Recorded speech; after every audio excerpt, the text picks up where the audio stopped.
has in course of time become so complicated that no man alive knows what it means. Innumerable children have been born into the cause. Innumerable young people have married into it. Innumerable old people have died out of it. There are not 3 Jarndyces left upon the earth, perhaps, since old Tom Jarndyce, in despair, blew his brains out at a coffee-house in Chancery Lane. But Jarndyce and Jarndyce still drags its dreary length before the court, perennially hopeless. Jarndyce and Jarndyce has passed into a joke. No man's nature has been made the better by it, from the master down to the copying clerk. The receiver in the cause has acquired a goodly sum of money by Jarndyce and Jarndyce, but has acquired, too, a distrust of his own mother and a contempt of his own kind. Thus, in the midst of the mud and at the heart of the fog, sits the Lord High Chancellor in his High Court of Chancery. "Mr. Tangle," says the Lord High Chancellor, latterly something restless under the eloquence of that learned gentleman. "Blood," says Mr. Tangle. Mr. Tangle knows more of Jarndyce and Jarndyce than anybody. He is famous for it, supposed never to have read anything else since he left school. "Have you nearly concluded your argument?" "Blood, no. Variety of points. Feel it me duty to submit. Ludship," is the reply that slides out of Mr. Tangle. "Several members of the bar are still to be heard, I believe," says the Chancellor, with a slight smile. 18 of Mr. Tangle's learned friends, each armed with a little summary of 1800 sheets, bob up like 18 hammers in a pianoforte, make 18 bows, and drop into their 18 places of obscurity. "We will proceed with the hearing on Wednesday fortnight," says the Chancellor. "In reference to the 2 young people, I will satisfy myself on the subject of their residing with their cousin." It is but a glimpse of the world of fashion that we want on this same miry afternoon.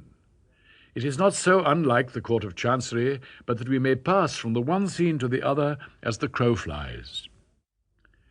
My Lady Dedlock has returned to her house in town for a few days previous to her departure for Paris, where her ladyship intends to stay some weeks.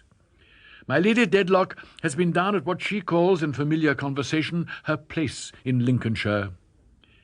The waters are out in Lincolnshire. An arch of the bridge in the park has been sapped and sopped away. The adjacent low-lying ground, for half a mile in breadth, is a stagnant river with melancholy trees for islands in it, and a surface punctured all over all day long with falling rain.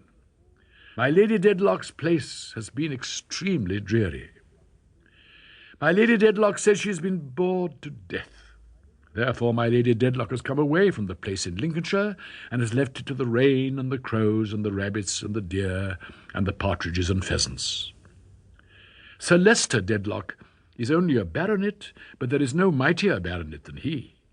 His family is as old as the hills, and infinitely more respectable.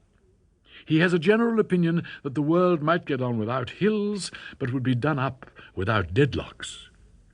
He is an honourable, obstinate, truthful, high-spirited, intensely prejudiced, perfectly unreasonable man. Sir Leicester is 20 years full measure older than my lady.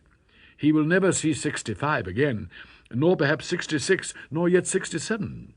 He has a twist of the gout now and then, and walks a little stiffly. He married my lady for love. A whisper goes about that she had not even family.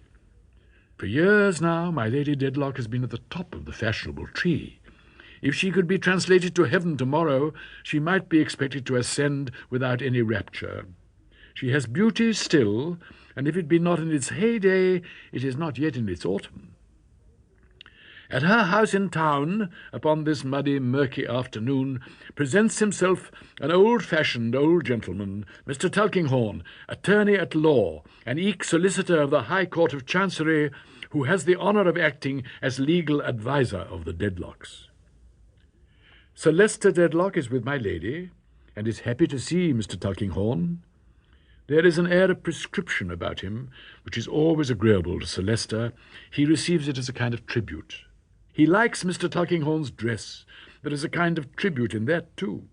It is eminently respectable, and likewise...